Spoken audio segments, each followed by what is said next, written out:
everybody, this is Daniel and welcome to Season 4, Episode 2 of this Watford series. Now, I wanted to give you guys a huge thank you for the amount of support I got on the first episode. Episode 1, it is 5 p.m. in the States, so it's been out for about 7 hours and it has already over 800 likes. And I really do not know if one of my episodes has ever gotten that many likes in this amount of time, so thank you guys for your support, and I will continue to try to provide you guys the best season, the best out of the past 3 seasons, and putting in a lot of effort into these vids. So starting off here, searching for a left mid, and I'm taking your guys' suggestions right now to look at Ryo Miyachi, and I have looked at him before. 11.5 million, so that's kind of a steep price. He is 74 overall and 21 years of age, and he does progress well, as you guys know, a very pacey player. But this is what gets me about Miyachi, and that is his shooting. His finishing is 56, and that is not good. I do not like that at all. And as I was saying last episode, left wingers and left mids, for some reason, they just don't have very good finishing. And he does have 4-star skills, but I decide to go ahead and look for someone new to see if I can find someone that is a little bit better and not as much money. So you see here, I am looking for a left winger, a left mid, and I come across this guy, Abdul Razak Traore.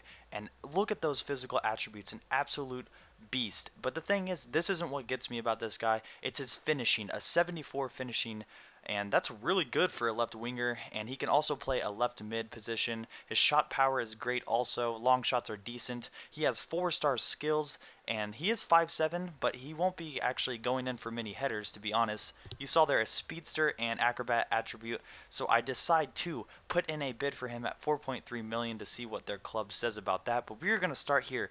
Our first match of the season versus Kaiserslautern, I believe is how you spell it. But as you see now, I have switched it to Legendary. And I'm definitely going to do this for the friendlies. We will see how this works out as I progress through the season. But I am going to try to keep it at Legendary. So as you see here, Mangala, his first start as a Watford player, the 6'3" beast from FC Porto that I recently just signed from last episode. The action starts in the 16th minute with Tiffert, who has just an absolute strike off the crossbar, though. Somehow, Wynn does not get this out of our back four, and they capitalize on that, so not a good start to the season. But I come right back in the 19th minute, try to get something here, and I get fouled at about 25 yards out, I would say. Oh, wow, that was 25 yards perfectly. Anyways, drop this back to Lucas Piazzone. He has a nice little shot there, but good save by the keeper to keep it a 1-0 match. Now, Wynn, off that corner, he's up, trying to win a header, wins that ball, passes back to Lucas Piazzone, who puts it wide. But I am on the attacking force, and Legendary, as I've mentioned, probably not as much action as I get when I'm playing against world class, but it does force me to play as a better player, really. Work the ball around, find space, wait for players to make runs, and that's kind of what you see right here. We're skipping ahead to the second half. That was really the only chance they got, and they did capitalize on it in the first half. But El Shaarawy there, a nice shot, blocked by their keeper again here on the corner. Their keeper is absolutely ridiculous. As you see here, great reflexes to just catch that ball and take out his defender, really. But in the 65th minute, I try to play a through ball to Lucas Piazzone, and Kaiserslautern gains possession of this, and you know what, it's one-on-one with Loach at this point. Mangala kind of forces that and forces their player to make a mistake, so it remains 1-0. Now in the 75th minute, once again working the ball around with my two strikers, Sigurdarsson and Lucas Piazzone. A little Ronaldo chop here, back to Hogg, a shot, and once again saved by their keeper. Lucas Piazzone again saved by their keeper, so he's just having the game of a lifetime, to be honest. You see there, I miss a slide tackle with Shimanga. Mangala here is going to win this ball back. Look at this tackle. That's what I bought him for. Why I paid so much money. Hopefully he can do that for me this season.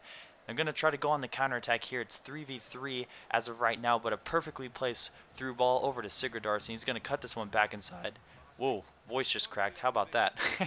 Lay this back inside. Lucas Piazzone retains the ball. A nice little dummy to a fake Rabona by El Shaarawy. Lucas Piazzone has it again over to Sigurdarsson. He's going to pass this back to El Shaarawy, who has a shot, bounces off their player. This is really just a long play. Lucas Piazzone gets the ball back again. El Shaarawy blocked by their defender, and it goes out for a corner. So in the 86th minute, I have a chance here. Mangala working his way, gaining position in front of the defender, and equalizing in the 86th minute. First start as a Watford player, first goal as a Watford player, and this is amazing to see. Hopefully he can continue to do it this season. But on my first Legendary match, I draw FC Kaiserslautern 1-1. So a pretty good result in my opinion for my first game back to Legendary, and I felt like that wasn't really a tough game to play at. Not a tough game, but it wasn't boring, shall I say. But right now, if you guys remember from last episode, we have that Serie A club and Blackburn Rovers bidding for Mariappa, and you see here that Serie A club comes back with a 3.4 million offer because they could not just find a contract that would work for Mariappa. So I decide to accept this as it is 1 million over what he is worth, and I'm gonna put this money towards the how much I spent to basically buy Mangala. So transfer offer and Mariappa's new club. As you see here, I get a transfer offer from Southampton, but the whole thing is Blackburn Rovers have decided to purchase. I guess they kind of came to a conclusion faster than the Serie A club did. So Mariappa is off to Blackburn Rovers for 3.2 million. You see here though Southampton and another club bidding for Sordell. And I decide, Sordell's about worth 2.6 million. This is a 2.4 mil bid and a 2 mil bid. So I decide to decline both of them to see if their clubs will basically raise the price of their bid for Sordell. So now I get an offer back from Abdurazak Traore. They say your transfer fee is proposed too low. So that does mean that they do want to sell him. I'm just going to need to pay a little bit more. So I up my price to 5 mil even to see what they say about that. So let's take a look. Southampton up their bid by a lot, 600,000 up to 3 mil for Sordell, and that is 400,000 over what he is worth. Sordell not really progressing overall, and I'm going to try to get Danny Green into more matches to get him some experience. So I'm going to go ahead and sell Sordell for 3 million. Pretty good price for him, to be honest. So he is off to Southampton. So now here are my youth scouts. Where should I send them next? As you guys know, I send them for 3 months at a time. The only really worthy scout was Tom Dunk, who went to England. And as you see the players, what I'm looking for is an overall between around 50 to 60 and a player potential from the mid 80s up into the upper 90s. Now, since this is the third month, whoever I do not sign is actually just gone, but there was no one really worthy other than this player here. Phil Holness, I believe is what it said. But I decided to put him in my youth squad to see how he turns out. Traore's response from that bid that I put in for him, they want 6.5 million now. I'm going to try to haggle this down, and you guys will see next episode how this goes for me. So I decided to bid 5.7 mil, and he's definitely worth that in my opinion. I believe he grows to about a 78 according to FIFAfanatic.com, but he's just a really great player. And as you see here, it's finalized. The Marvin Sordell is off to Southampton. So guys, hopefully you enjoyed episode 2. Next episode will feature the rest of those transfers. If you do have any more transfer suggestions, leave them in the comment section. Once again, guys, thank you for your continued support on this series. Please leave a like on this video if you did enjoy it, and I will talk to you guys next episode. Peace.